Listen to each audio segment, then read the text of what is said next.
गांव के किनारे पर बच्चों की हंसी जंगल की गहरी उपस्थिति के साथ बेचैनी से मिलती है। घना जंगल भयावह रूप से मंडराता है।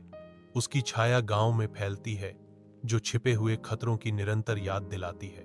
बच्चे खेलते हैं, उनकी खुशी जंगल की ओर डरपोक निगाहों से छाया हुआ है। एक मां की चेतावनी हवा में गूंजती है।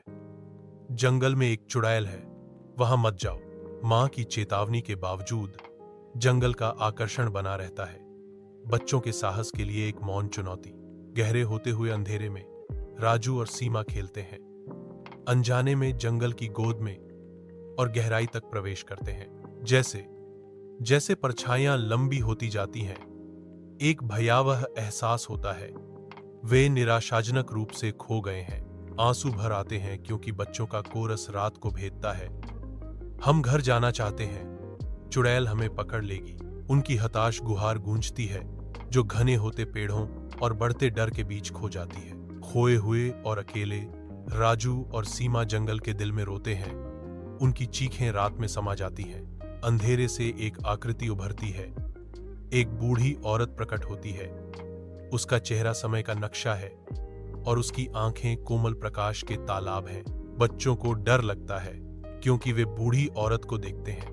उनके छोटे शरीर उसके अचानक प्रकट होने पर कांपते हैं। बुढ़िया शांत आश्वासन के साथ कहती है, डरो मत, मैं तुम्हें नुकसान नहीं पहुंचाऊंगी, मैं तुम्हें घर ले जाऊंगी। वह उन्हें जीवन यापन करने वाले उपहार, पानी और फल प्रदान करती है, जो उसकी देखभाल और सुरक्षा के वादे के प्रतीक हैं। गांव के किनारे एक बूढ़ी औरत राजू और सीमा को विदाई देती है, क्योंकि वे अपनी घर की यात्रा शुरू करते हैं। अपने दरवाजे पर पहुंचते ही राजू और सीमा अपनी साहसिक कहानी सुनाते हैं।